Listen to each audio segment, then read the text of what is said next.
Hello friends, অন্তিম পল্লীর ছাদ বাগানে আপনাদের সবাইকে স্বাগত।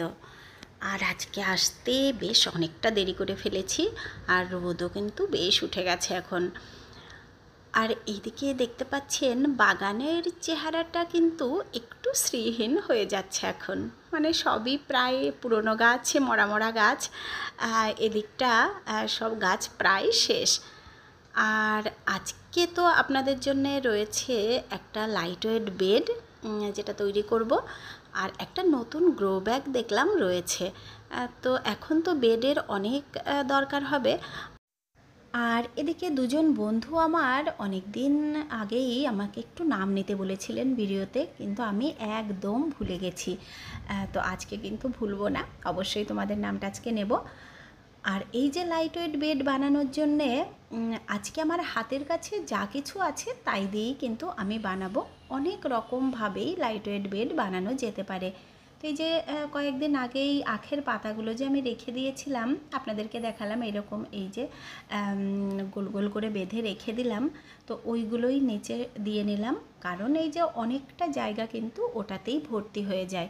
সেক্ষেত্রে আর বাদবাকি জিনিসগুলো একটু কম হলেও কিন্তু বেডটা তৈরি করতে অসুবিধা হয় না।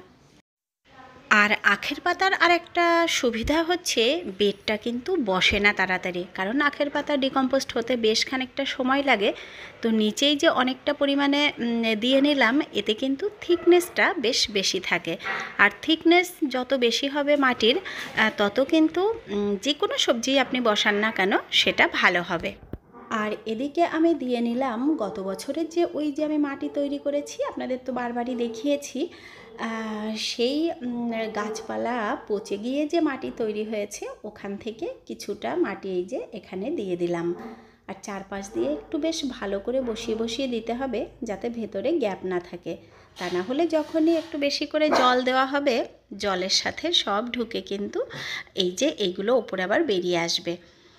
তো একটু বেশ চেপে চেপে চারপাশ দিয়ে দিয়ে দেব মাটিগুলো, তাতে ব্যাগটার যে গোল শেপটা, ওই শেপটাও কিন্তু ভালো থাকবে। এই যে যেদিকে একটু একটু গ্যাপ আছে, সেই দিকে আমি একটু একটু করে মাটি দিয়ে দেখুন সুন্দর করে পূরণ করে দিচ্ছি জায়গাগুলো। তো লাইট ওয়েট বেড বানানোর জন্য যে অনেক কিছু দরকার হয় সেরকম কিন্তু একেবারেই নয়। যখন যা আমাদের কাছে থাকে সেই রকম জিনিসগুলো দিয়েই কিন্তু আমরা বানিয়ে নিতে পারি। এই যে যেমন আমি আখের পাতা দিয়েছি, শুকনো পাতা, তারপরে কোকোপিট দিতে পারেন। আজকে যেমন আমার কাছে কোকোপিট নেই, কারণ কোকোপিটটা ভিজিয়ে রেখেছিলাম, সেটা একদম জল জমে গেছে, সেটার ব্যবহার করার মতো অবস্থাতে নেই। আর এই দিকে অনেকখানি বেশ কিচেন ওয়েস্ট আমি নিয়ে এলাম, এগুলো 1-2 দিনেরই কিচেন ওয়েস্ট, এই যে এখানে দিয়ে দিলাম। আর এই যে আরেকটা রয়েছে, এটা কয়েকদিন আগেকার, তো এটাও খানিকটা দিয়ে দিলাম, মানে বেশ খানিকটা এই যে কিচেন ওয়েস্ট আমি দিয়ে দিলাম। এবারে এর ওপরে দিয়ে দেব আমি বেশ খানিকটা গোবর সার। আর গোবর সারেও কিন্তু মাটি ভীষণ হালকা করে, ঝুরঝুরে রাখে, কখনো জমাট বাঁধতে দেয় না। তো গোবর সার একদিকে তো খাবারের কাজ করে, এই যে যেগুলো সবজির খোসা দিলাম ওগুলো পচেও খাবারই তৈরি হবে এর মধ্যে, আর তার সাথে গোবর সার দিলে তো একেবারে সোনায় সোহাগা হয়ে গেল। তো গোবর সার যদি না থাকে আপনারা ভার্মি কম্পোস্টও দিতে পারেন, আর যদি কিছুই না থাকে তাহলে কিচেন ওয়েস্ট, শুকনো পাতা যা হাতের কাছে থাকে সেই রকমভাবেই কিন্তু এই যে লাইট ওয়েট বেডগুলো বানানো যেতে পারে। আর এখানে আমি যেহেতু এক ফোঁটাও মাটি ব্যবহার করব না, পুরোটাই ব্যবহার করব আমি এই যে এই সব মাটি যেগুলো আমি তৈরি করেছি। তো এখানে এই যে বস্তাতে আমি গত বছরে তৈরি করেছিলাম, এই দেখুন সেই মাটিটাও খুব সুন্দর হয়ে রয়েছে। আর এখানে একটুখানি শেকড় হয়ে গেছে মাটিটায়, কারণ ওখানে রয়েছে একটু হলুদ গাছ, আর বস্তাটা একদমই নষ্ট হয়ে গেছে। তো ওখানে এমনিও মাটিটাকে এবার বার করে ফেলতে হবে। তো ওখান থেকেই এই যে খানিকটা মাটি আমি নিয়ে নিচ্ছি, একটু শেকড়টা বেছে নিয়ে নিলাম। আর কি সুন্দর ঝুরঝুরে এই যে মাটিটা, এটা কিন্তু একমাত্র এই যে আমরা গার্ডেনে যেগুলো বানাই সেগুলোই সম্ভব। এই রকম মাটি তো কখনোই বাইরে কিনতে পাওয়া যায় না। আর এই মাটিটার মধ্যে মনে হচ্ছে প্রচুর পরিমাণে রয়েছে কিচেন ওয়েস্ট। আর এক ফোঁটাও মাটি না দিয়ে আমি যে মাটিগুলো তৈরি করি, কিচেন ওয়েস্ট না, কোকোপিট রয়েছে প্রচুর পরিমাণে, সেই জন্যই কিন্তু অতটা ঝুরঝুরে রয়েছে।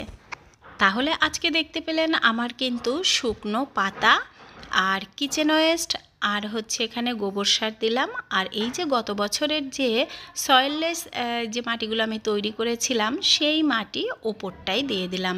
ওপরটাই এটা দিলাম কারণ এখন কিছু চারা আমি এখানে বসিয়ে দেব।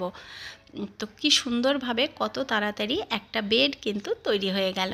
তো মাটি কিন্তু এরকমভাবে তৈরি করা আমার যেমন ভীষণ ভালো লাগে মাটি তৈরি করতে। এখন তো সত্যি কথা বলতে বাইরের যে মাটি সেটা আমার ব্যবহার করতে ইচ্ছেই করে না। যখনই এই যে এরকম গার্ডেন ওয়েস্ট কিচেন ওয়েস্ট থাকে আমি কোথাও না কোথাও একটু মাটি তৈরি করে রাখি। পরবর্তীতে সেগুলো এই যে এইভাবে আমরা যখন সব শুকনো জিনিস দিয়ে বেড বানাবো ওপরে খানিকটা ওই মাটি দিয়ে কিছু বীজ বপন করে দেওয়া যাবে। আর একটু যখন এই মাটিগুলো শুকনো শুকনো থাকে মানে জলটা কম থাকে এত লাইট ওয়েট থাকে যে সেটা কিন্তু সরাতে নড়াতে খুবই সুবিধা। এত বড় বড় যে 12 ইঞ্চির গ্রো ব্যাগগুলো একদম কম বড় নয়, তো ওগুলো সরাতে নড়াতে কোনো প্রবলেমই হয় না। আর এইদিকে আমি আজকে বসিয়ে দেবো শিমের দুটো চারা। এই যে 12 ইঞ্চির গ্রো ব্যাগে অনেক সময় অনেকে জিজ্ঞাসা করেন কতগুলো চারা বসাবো, তো এই যে ছোট ছোট জাতের এগুলো 3টেও দেওয়া যেতে পারে, তো আমি দেব 2টো। আসলে গত বছর আমার বেডেও শিম গাছ হয়েছিল আর এই যে গ্রো ব্যাগেও শিম গাছ হয়েছিল। তো বেডেও প্রচুর শিম আমি ওখান থেকে পেয়েছিলাম, কিন্তু গ্রো ব্যাগে যে শিমগুলো হয়েছিল তার কোয়ালিটি হয়েছিল খুব সুন্দর। একই জাতের একই বীজ থেকে চারা করেছিলাম, কিন্তু দু জায়গায় দুরকম হয়েছিল। তো হতে পারে মাটির কারণে বা কী কারণে যে হয়েছিল সেটা তো বলতে পারবো না। গ্রো ব্যাগের শিমগুলো হয়েছিল মোটা মোটা, আর এই যে যেগুলো এমনিতে ছিল সেগুলো হয়েছিল ওই বেডে পাতলা পাতলা একটু। তো মোটা মোটা শিমটাই বেশি ভাল লাগে খেতে। আর এরকম বেডের মধ্যে আপনারা কিন্তু একটু হাড় গুঁড়ো, শিংকুচি, ভার্মি কম্পোস্ট এগুলো ব্যবহার করতেই পারেন, সর্ষে খোল। তো আমি করলাম না, এখন এই যে সবজি গাছ দিলাম আর পরবর্তীতে তো এখন সর্ষে ভেজানো জলটা দেওয়াই যাবে, সেই জন্য সর্ষের খোলটা দিলাম না। আর এই রকম মাটি যদি আমরা কয়েক বছর তৈরি করতে থাকি তাহলে তো প্রচুর পরিমাণে বাগানে আমাদের সব তৈরি করা মাটিই হয়ে যাবে। দেখবেন বাইরের মাটি আমাদের আর কোনো প্রয়োজনই নেই, আর সেখানে তো সবজির ফলনও হবে দারুণ। আর এইদিকে লাউ গাছটা ওই যে গোড়াটা একটু মনে হচ্ছিল যেন পচে যাচ্ছে, তো ওখানে মাটি চাপা দিয়ে দিয়েছিলাম, গাছটা কিন্তু বাড়ছে। আর এইদিকে যে বস্তায় আমি দিয়ে দিয়েছি 2টো এই যে টমেটো গাছ বেশ ভালোই হচ্ছে, আর বস্তাতে তো বেশ অনেকটাই মাটি ধরে, তো 2টো টমেটো গাছের জন্যে এটা তো যথেষ্ট। আর ওই দেখুন একটা আমড়া পড়ে গেছে, আর আমড়াগুলো যে কি সুন্দর খেতে, একটু টক নেই, খুব সুন্দর খেতে। আর আমড়া যে কতখানি উপকারী সে তো আমরা জানি, খাওয়া খুবই ভালো। এই যে একটুখানি বিট নুন মাখিয়ে খেতে কিন্তু ভীষণ ভালো লাগে। আর আমরা তো সারা বছরই টুকিটাকি করে হতেই থাকে, কারণ একটা দেখবেন শেষ হয় আবার কিন্তু মুকুল এসে আবার ধরতে শুরু করে। তো সিজনে একটু বেশি পাওয়া যায়, আর মোটামুটি সব সময়ই এই যে পাওয়া যায়। আর এদিকে বরবটিও মনে হচ্ছে আজকেও রেডি হয়েছে। এখন কিন্তু প্রত্যেক দিনই খানিকটা করে বরবটি বেশ পাচ্ছি, প্রচুর পরিমাণে বরবটি ধরেওছে। আর কিন্তু ওই যে ছোট ছোট যে কালো কালো পোকা, সেই পোকাও একটু একটু কয়েকটা গাছে দেখতে পাচ্ছি ধরেছে। তো বরবটি তো প্রচুর পরিমাণেই পাচ্ছি, ভালোই হচ্ছে, তাই ওগুলোর জন্য আমি আর কোনো কিছু এখন করিনি, মানে কোনো কীটনাশক ব্যবহার করিনি। এই যে একটু সার্ফ জল গুলিয়ে দিলে অনেক সময় এই ছোট ছোট পোকাগুলো কিন্তু চলে যায়। আর আমার 2জন বন্ধু একটু যে নাম বলতে বলেছিলে প্রত্যেক দিনই ভুলে যাচ্ছিলাম, ভেরি সরি। আসলে অন্য কন্টেন্ট থাকে, ওইটা আমার মাথা থেকে বেরিয়েই যায়, বলা হয় না। তো এক বন্ধু বলেছিলে সবুজের ছোঁয়া যে চ্যানেলটা থেকে আসে কমেন্টটা, তুমি কিন্তু নামটা বলোনি, তাই নামটা তোমার আমি বলতে পারলাম না, চ্যানেলের নামটাই বলছি। এই যে তোমরা ভালোবেসে দেখো, কমেন্ট করো, সত্যি সত্যি এটা অনেক বড় পাওয়া। আর একজন বন্ধু আমার বলেছিলে, তো তোমরা আজকে আছো নাকি আমি জানি না, সম্ভবত নামটা ছিল শারমিন। তো তুমি আমার ভিডিও দেখো বলেছিলে, খুব ভালো লাগে। তো আমারও কিন্তু শুনে ভীষণ ভালো লাগে যখন এই যে এইভাবে তোমরা শেয়ার করো। তো তোমরা খুব ভালো থেকো আর এভাবেই আমার সাথে থেকো। আর এই যে আজকে আমি তুলে নেব একটুখানি পাঁচমেশালি শাক। আর পাঁচমেশালি শাক খেতে মাসি বেশ ভালোবাসে। আসলে মাসি এই যে এদিকে চলে এসছে আর মাসিকে দেখেই আমার মনে হলো একটু শাক তুলে নিয়ে যাই। আমিও খুব ভালোবাসি শাক খেতে আর মাসিও খুব ভালোবাসে শাক খেতে। তো এই যে কয়েকদিন আগে আমার এক বন্ধু জিজ্ঞাসা করছিলে যে দিদি তোমার বাগান কি ঝাড় দেয়?